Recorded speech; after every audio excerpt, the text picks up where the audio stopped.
Le plaisir est pour nous. Nous revenons encore une fois de plus pour vous présenter ces coulisses de la Ligue. On vous a dit, on sera ensemble avec vous, bien que le championnat est arrêté. Mais nous, on continue à fouiller les informations pour vous. On a été dernièrement au Stade de Martyr avec l'ancien secrétaire général au sport, M. Barthélémy Okito, Bobaki par réalité à Lubaki.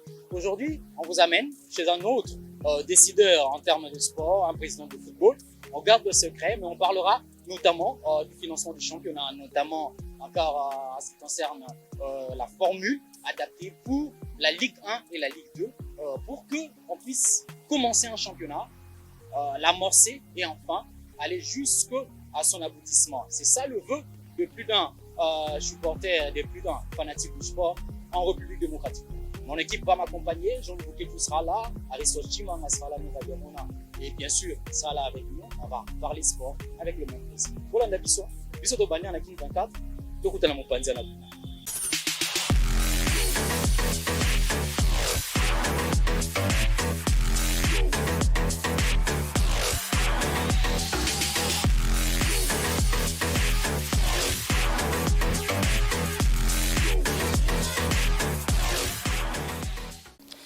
On vous l'a annoncé, on vous a dit que pendant la période de trêve forcée, on va essayer de trouver les informations, de trouver les réponses. Certaines questions qui restent pendantes, on avait dit dans le coulisses de la Ligue, on va essayer de déterrer ce qui est enfoui et de trouver les informations parce que l'objectif reste rendre notre championnat viable, faire en sorte que ce championnat soit un peu plus accessible, vendable chez les autres. Aujourd'hui, on est, comme je voulais faire l'annonce, on est chez le président Max Moquet, président du FC MK, qui joue la Ligue 2 au niveau de la Ligue nationale du football. Il nous fait le plaisir et l'honneur de nous recevoir dans ses installations. Nous disons bonjour président. Bonjour. Avec espoir que vous allez bien, comment va MK?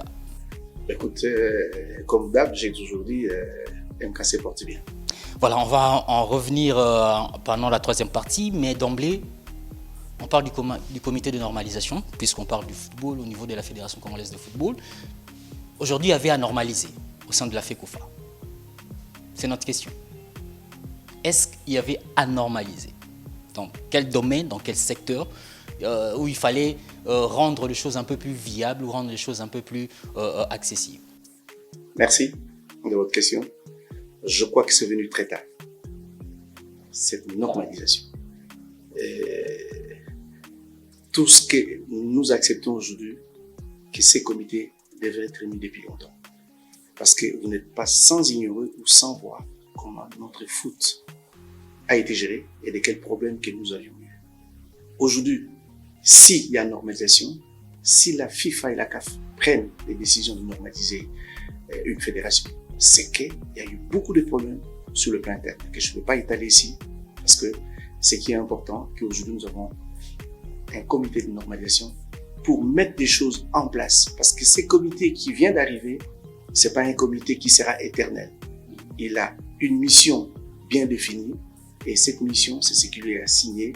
D'abord, de redresser tout ce qui était au niveau financier, les comptes de la Fédération congolaise, sur le plan technique et sur le plan administratif.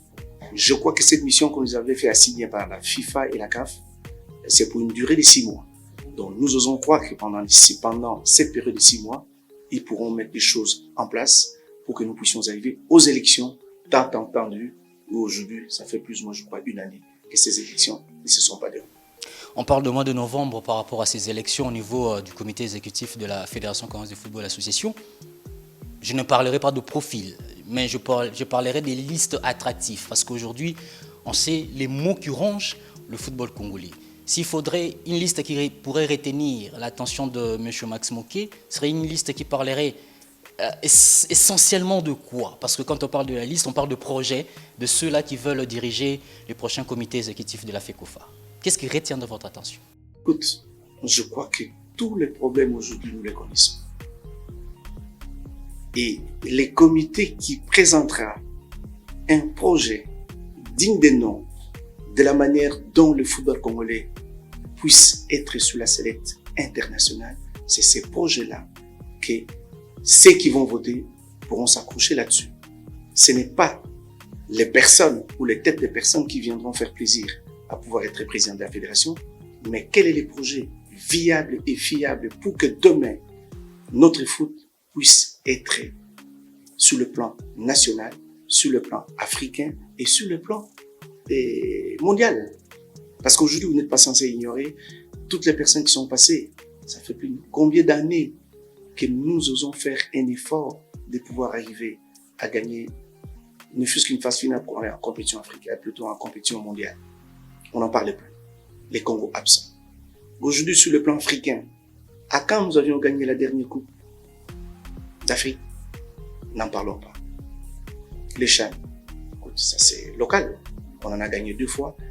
Sur le plan africain, qu'est-ce que ça nous donne? Ce qui est important aujourd'hui, c'est de pouvoir avoir un projet qui détient l'attention de tout le monde, de la base au sommet. Ça veut dire que nous devons avoir sur le plan national les équipes avec des projets de société qui seront présentés pour que demain, ces enfants que nous sommes en train de parler, cadets, ces enfants que nous sommes en train de parler, les seniors, ces enfants que nous sommes en train de parler, quand je dis dans la croissance, I12, 17, 20, 23, et aller, tout ça, c'est ce qui va constituer les projets de société.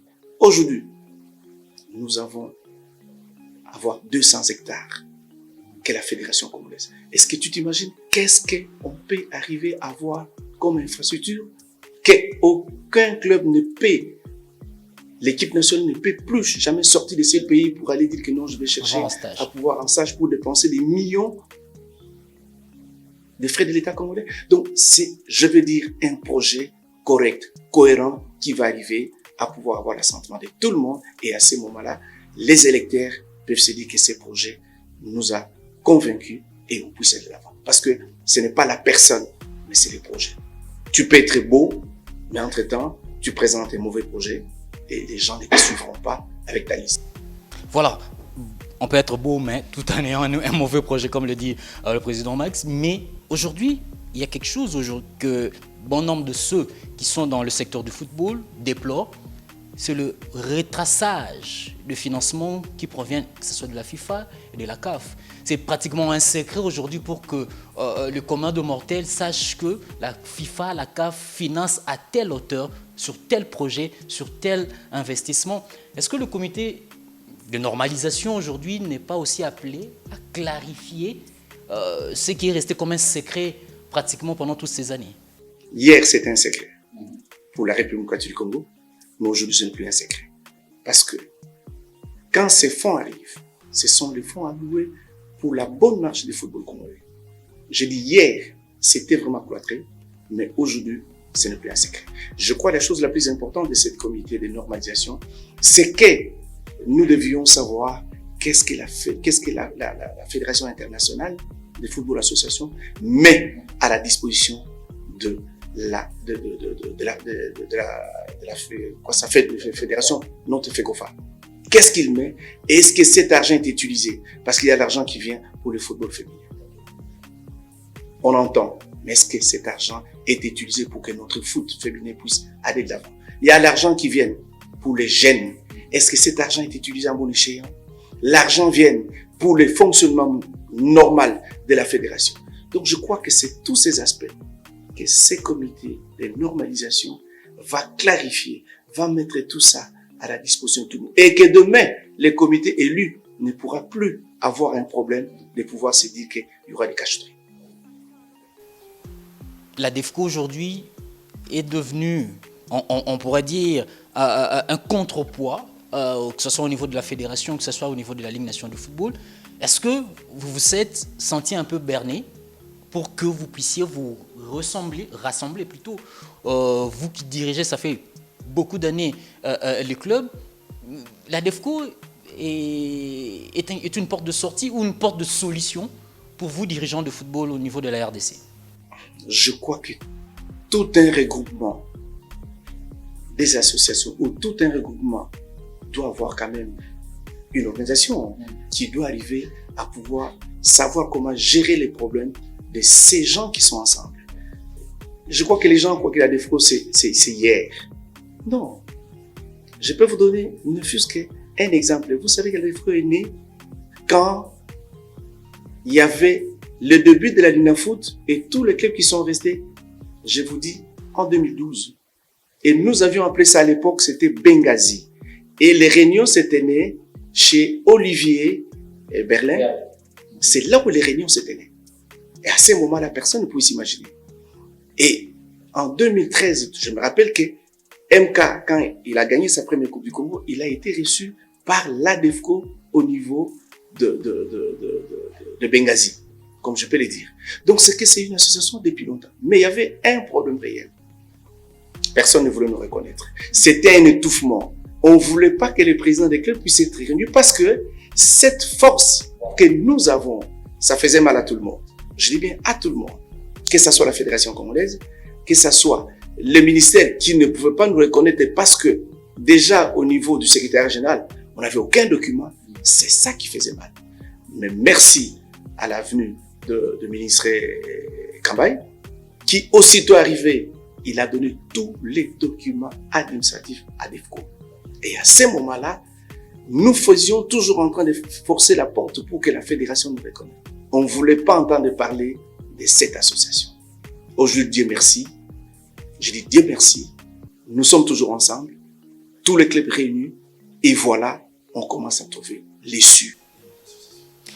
Tokotobolongo pe kama mkia aussi en lingala parce que c'est likambu ya DEFCO président Balobi puissance na bine kozala un peu plus makasi soki réellement ba tête wana nyonso pe babandi komona na DEFCO. Ça veut dire quoi? Aujourd'hui, si on voit le président Max, on voit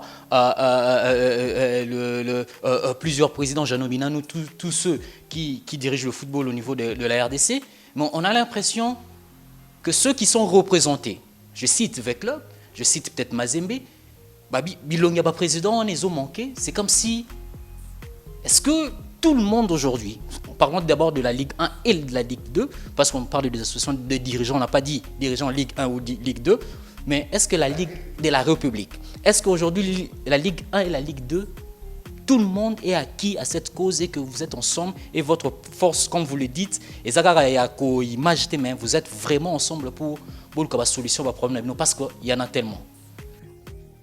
C'est ça les illusions. C'est ça ce que les gens pensent. C'est ça qu'on croit. Je peux vous le confirmer. Il n'y a aucune décision qui a été prise au niveau de la DEFCO sans que le président de TP Mazembe ne soit au courant. Il n'y a aucune décision qui a été prise au niveau de la DEFCO sans que la présidente de Veclub ne soit au courant. Ceux qui viennent, ce sont les représentants valables de chaque club. Hier, je peux vous le dire, le général était toujours présent quand il était dans le club. Aujourd'hui, vu ses fonctions, il n'est pas toujours avec nous. Mais il y a toujours quelqu'un où, quand les décisions se plaignent, il lui fait rapport, il dit « j'accepte ». Et on s'appelle. Donc, c'est peut-être que vous voulez chercher, ça n'a pas vraiment d'importance, mais ce qui est réel, que des décisions qui sont prises dans la DEFCO, c'est un commun accord. Bien sûr que oui, il peut y avoir divergence de vues, mais en fin de compte, nous arrivons à trouver les compromis et la solution pour que notre foot puisse aller là. Le tolo likamba DEFCO, le loi DEFCO telemi lobby, likambu d'abord ya liboso, likambu ya ba diffusion ya match. Tozo jouer saison mobimba, il y a un diffuseur. Il y a un naming parce que Toro Basombi combo ya championnat et que Bansoir lui a sponsorisé championnat Tasombi kaka combat championnat, mais il y a des acteurs qui font en sorte que le championnat est là. Tout qui non likambo diffusion. Est-ce que contre-poids bolingo sala lelo ya koloba que vous avez droit ya koloba ngote parce que vous avez droit en termes de football ya ngona ndezalaka ya ko zombongo en termes de diffusion que zo pe par na bino en termes ya mutasombi combo ya championnat ou à sponsoriser championnat. Pour nani retard alors que l'autre zalaka déjà bon bakal kaka to contre poids mususu pe ala yiwana. Non, mais il y a un autre basikasiko que problème réel les alaki nanu baye babiso et je crois que les lots fédérations comme on les a bibiso les lots même le niveau à FIFA même le niveau à CAF bayebi qui organisation moko les ali président et club en République du Congo qui sont en train de prendre des décisions pour que tout ça là que ballon biso qui liboso na kozonga la questionnaire.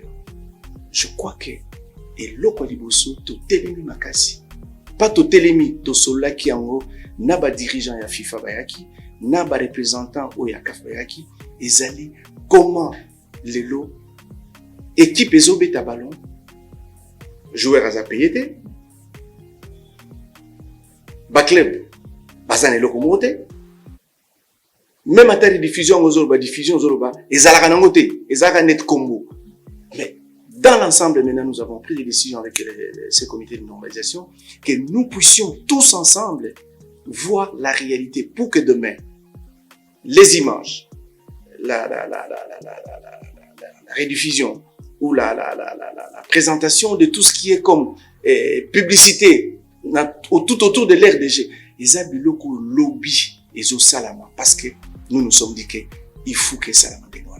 C'est la raison pour laquelle nous sommes en train de travailler avec. Je crois que nous avions une séance de travail avec cette commission et les gens qui viendront demain, je crois qu'avec ce que nous sommes en train de faire, nous pouvons nous dire que demain, nous aurons les vrais, je dis bien les vrais gens qui peuvent venir prendre les images, qui peuvent représenter les Congos, qui peuvent arriver à rediffuser les matchs de la Ligue 1, de la Ligue 2, pourquoi pas des autres, mais à une seule condition, que le championnat européen l'a très bien organisé pour que Batona Baya, mais je crois que d'ici début de la saison prochaine, en tout cas, il en tout cas, on est à droit.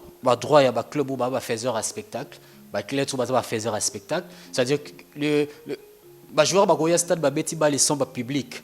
Mais jamais public et un stade sans joueur va bêta ballon. C'est-à-dire qu'ils sont les maîtres du spectacle et ça, c'est quelque chose de très primordial. Il faut le rappeler. On reste dans DEFCO pour évoquer, notamment on parle de la Ligue 1, plus que la Ligue 2 aujourd'hui, parce que au moins la Ligue 1, on se dit, voilà, on a un championnat qui se fait directement, on va revenir dans la Ligue 2, mais aujourd'hui quand on parle de la révisitation et la formule, vous avez cité au lobby, problème d'avion, problème de déplacement, est-ce que débat où il y a nécessité de réformer la formule, est important ou est inévitable aujourd'hui? Mais je crois qu'il y a une chose qui est très importante de retenir, c'était une expérience pour moi, je dis. L'idée était bonne de pouvoir faire jouer 20 clubs pour la division 1. Mais sur le terrain, on a plein de problèmes. Et ces problèmes, c'est surtout les problèmes de déplacement. Aujourd'hui, qu'on nous dise sincèrement, honnêtement, combien d'avions nous avons encore? Je ne suis pas en train de dire que je jette les pierres sur notre compagnie nationale ou l'autre société qui est en train de jouer. Mais quand une société n'a qu'un seul avion ou des avions, l'autre n'en a qu'un seul. Comment voulez-vous que le pays qui est vaste, tout un continent qui est là, que les déplacements puissent se faire? C'est ça le vrai problème. D'abord, le premier problème, c'est celui-là. Aujourd'hui, nous sommes résolus que non. Pour que notre foot puisse rentrer, pour que notre football puisse aller de l'avant, il fallait qu'on puisse avoir une autre formulation pour la division 1. Donc, toujours, on a un système à zone, comme on le fait en Ligue 2. Je crois que ce sont les idées que nous sommes en train de réfléchir. Pas nous à DEFCO. Nous à DEFCO, on est en train de réfléchir. Je crois que la fédération congolaise par les Condors, comme tu es en train de dire, ils sont en train de pouvoir réfléchir. Et je crois que même l'État congolais aussi est en train de faire. Est-ce que vous imaginez qu'on a perdu complètement ce qu'il y avait comme engouement dans le stade? Ah oui. Est-ce que vous imaginez qu'aujourd'hui, on ne peut plus parler d'un match avec le Bering? Donc tout ça, ce sont des éléments que nous devons montrer parce que le foot d'abord, c'est l'attraction, c'est le spectacle, c'est le plaisir. Oui, bien sûr que oui, les autres peuvent sortir en train de pouvoir grincer les dents. Il y a des gens qui meurent même. Mais ça, on ne le fait plus. Et pourquoi? C'est parce qu'il y a eu un problème qui est réel. D'abord, d'amener 20 clubs. Et les 20 clubs, on vient de voir tous les problèmes que ça vient. Hier, ça marchait. Parce qu'il y a encore, je ne sais pas, notre compagnie avait plus ou moins 5 ou 4 avions. Aujourd'hui, on n'en a plus. Il y avait, je ne sais pas s'il y avait 3 avions. Aujourd'hui, on n'en a qu'un seul. Donc, tout ça, c'est un problème réel. Mais nous voulons réfléchir. D'abord en termes de déplacement, pour que ça ne puisse pas poser beaucoup de problèmes. Deux, en termes de cet engouement que nous devons avoir dans les stades. 3, on revient sur les problèmes de la sponsorisation, de la diffusion. Parce que, comment voulez-vous qu'un match se joue, on dit que c'est à 17h, non, à 15h30, mais le match commence à 16h30. Qui va venir? Personne. Je dis bien personne. Aujourd'hui, il y a un match qui doit se jouer à Lubumbashi. 2 jours avant, non, il y a un communiqué qui sort que non, le match est reporté pour une date ultérieure. On a déjà vu ça où? Ce sont des points que nous sommes en train de réfléchir tous ensemble pour que nous puissions remettre notre foot sur la sellette Et comme nous disons aujourd'hui, tous on dit que le foot est sur la rue. Comment on peut les retourner sur les gazons? Une très belle question, mais on retourne sur un aspect la vision de l'AFDEFCO, et notamment on parle de personnel, la vision aussi personnelle de Max Moké. Les Mingongwe Lobby, bas club, bas association, et que l'État n'est pas appelé à subventionner bateau. On était dernièrement, on a M. Barthélémy Okito, ancien secrétaire général à sport, qui défendait cette position en disant que le club a et comment les clubs faisaient il y a 2 ans, 3 ans passés, parce que le championnat ne s'arrêtait pas, jusqu'au bout. Aujourd'hui, sur cet aspect où l'État ne peut pas subventionner les clubs, qu'en dites-vous, M. Max Moké? Les gens qui sont en train de bleu sur cette question. En face, qu'est-ce que c'était en train de faire? Au Cameroun, qu'est-ce que l'État fait? Au Gabon, qu'est-ce que l'État fait? En Côte d'Ivoire, qu'est-ce que l'État fait? Je crois que c'est une question qui ne mérite pas une discussion là-dessus. Ça, il faut se le dire. Mais nous sommes en train de mettre beaucoup de moyens. Nous ne l'avons pas demandé. Je t'ai dit pour le Congo, c'est le chef de l'État qui a promis, qui a dit désormais le déplacement sera pris en charge par l'État congolais. En quoi ça fait mal? Et même quand il dit le déplacement, est-ce que l'État a déjà remis à un club de l'argent? Jamais. Cet argent n'est pas que par l'entremise de l'organisateur qui paye lui-même les billets et on donne que la liste et que voilà, il n'y a que ça. Mais demain, tous ces joueurs que nous sommes en train de pouvoir former tous les jours, qui en bénéficient, c'est l'État congolais. Quand tu regardes les U17, c'est l'État congolais quand ça marche. Quand tu regardes les U20, c'est l'État congolais. Quand tu regardes les U23, c'est l'État. Donc je ne vois pas un problème aujourd'hui de commencer à entrer dans ces débats-là qui n'a pas la raison. Aujourd'hui, ce que nous cherchons, c'est que nous puissions retrouver notre place sur l'échiquier national, sur l'échiquier continental et sur l'échiquier africain et plutôt européen et plutôt sur l'échiquier mondial. Ça, c'est ce qui est important. Les peu de moyens qu'on peut avoir, c'est ça qui va ramener que le football puisse décoller.